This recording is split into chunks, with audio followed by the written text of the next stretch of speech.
Hey guys, welcome back to my channel. It's been a long time, no excuses. Let's jump right into the video. For today's video, I am bringing you a foundation review. I first heard about the company or the brand, The Ordinary, through Wayne Goss. He is one of the few people I trust with product recommendations, and I have learned so much from watching his videos. So when he talked about this foundation on his channel, I had to pause the video. Everything just really caught my attention, from the packaging, how it applied, what he said it did, etc. And of course, most importantly, the price tag, which, by the way, this is not a sponsor video. I am not affiliated in any way with Wayne Goss or with The Ordinary or with the parent company DCM or DCM. I don't know how it's pronounced. So The Ordinary started as a skincare company known for their very good. I haven't tried their skincare yet, so I can't say for certain, but they're known for their anti-aging products at super duper ridiculously affordable prices. And most recently they launched their foundation. I think they plan on coming with a little bit more products. I'm pretty sure there's a primer not running around, but you know what I mean, like there is a primer. There's two of them. One is the lightweight serum foundation and one of them is the full coverage foundation. They have 21 shades across the board, which is more than I can say from regular drugstore brands. And I was very happy to see that they did have a deeper shade. I was also very pleased to see that the shades were color coded by undertones. So you have your pink, neutral, yellow, and red for the deeper skin tones, which again is totally a plus for me. The foundations are alcohol-free, oil-free, vegan, cruelty-free, soy-free, gluten-free. So if that's the sort of thing you are concerned about, this is definitely going to have your back. Now, I want to talk about the shipping because I care about fast shipping. I am one of those people that orders Amazon now. Like, you don't want to know the things I have had delivered within a day. I am one of those people that orders things on Amazon to have delivered within 2 hours. It's kind of a thrill for me to do that, you know, living on the edge. So as far as shipping goes, this gets 0 from me because I placed the order on May 1st. So by May 22nd, I have requested a refund through PayPal, and by May 23rd, the company had informed me that they were not able to give me a refund because my order had already shipped, which was a lie. I did not get a shipping confirmation email until June 1st, which was exactly a week after I requested my refund and a month after I placed my order. I understand that they were backed up with their orders, but I never received any type of email letting me know that that was the case. And I just thought it was a little bit sketchy that they shipped my order a week after they denied my refund. But then again, shipping and customer service doesn't necessarily determine the quality of a product. I still think the foundations are really good. Customer service, production, shipping, whatever needs to definitely be improved. So that's that. Let's move on to the first impressions and review and my final thoughts. I've previously moisturized my face using the Glossier Firming Moisturizing Primer. This is not the ideal primer for a day like today because I am sweating balls. But I cannot find my Makeup Forever mattifying primer for the life of me, so this is what's gonna have to do. This is nonetheless a very good primer. It's good to wear with or without makeup. I'm just really sweating today. All right, so I'm going to start with the lightweight serum formula, which I'm going to apply on the left side of my face, and I'm going to shake this really well. And on the actual packaging, it says to dispense a few drops. Ooh, okay, moment of truth. I think the color match is pretty accurate, actually. It smells good. It smells like skincare.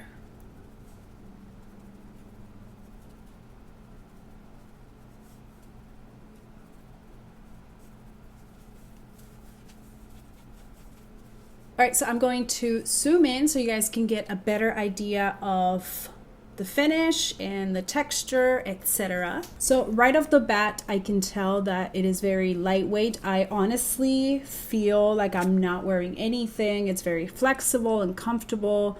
What else? It's got a sheen to it, which I really appreciate in light coverage foundations. It gives me a little bit of a light coverage. I can still see a couple of blemishes here, but with another layer, I can probably cover those up. So let's find out.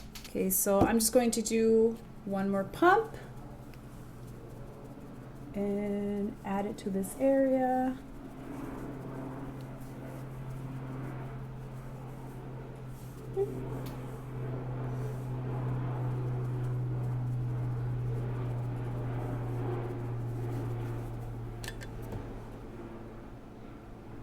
I think as you can see, it definitely covered those areas really well. I mean, it's not a full coverage. We can still see that I have blemishes and maybe a little bit of the pigment from this one is coming through. All right, so far so good. I am going to give you my final thoughts. You see this?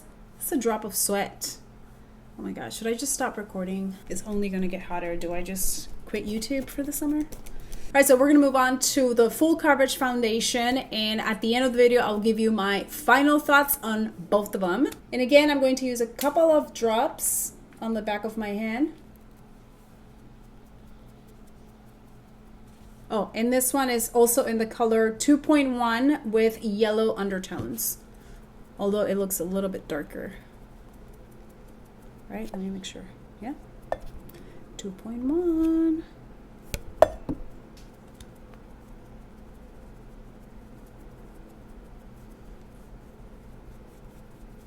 As you can see, the colors are slightly different across the formulas, and that is because for full coverage foundations, you need a little bit more pigment in order to cover blemishes and to give you a more full coverage. That is why this one looks a little bit more yellow and darker than this side. So I am very pleased with the coverage right away. I can see that it did cover those blemishes that I was showing. Let's see.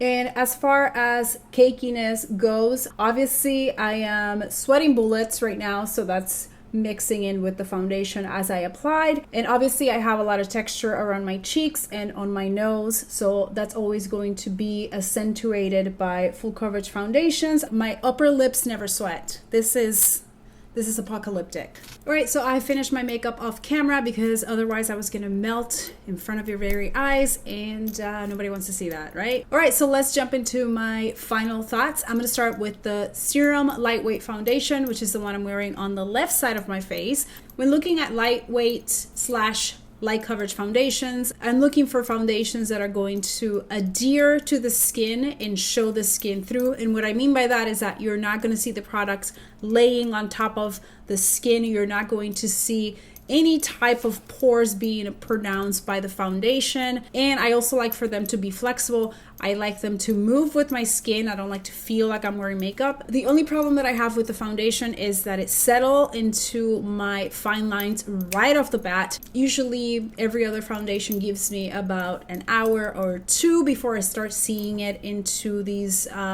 smile lines, which again, I'm a little bit older than you guys, so I always get the product settled in there.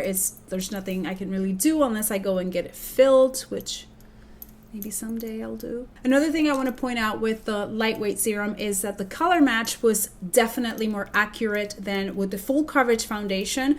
But as you can see right now, with the full face of makeup, you can't really tell the difference in color, which it's not really a big deal. When it comes to full coverage foundations, I look for something that is going to give me the absolute maximum coverage. There's nothing I despise more than having to do my foundation and on top of that have to add a little bit of spot concealing. So I like to get it all done in one step, and I have to say this did the job. I did have some blemishes on my face. I have one right here where I had a stubborn blackhead, and I just couldn't resist myself. And another thing I look for in a full coverage foundation is the long wear. I want it to last at least 4 hours. I'm myself not the type of person to bring makeup with me. Maybe a lipstick, maybe some rice paper, but other than that, I hate the idea of bringing makeup with me anywhere to have to retouch. So I expect my foundation to last at the very least 4 hours before it starts to break up or settle into lines, etc.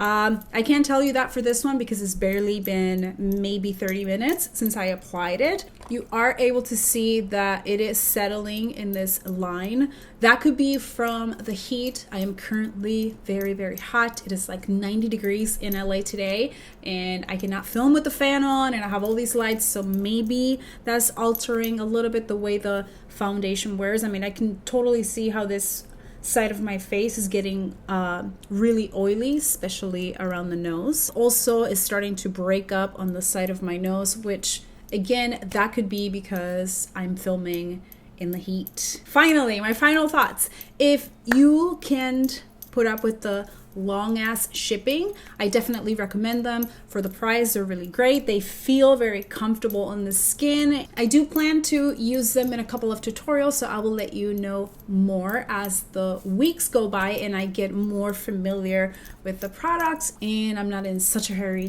to get out of this heat.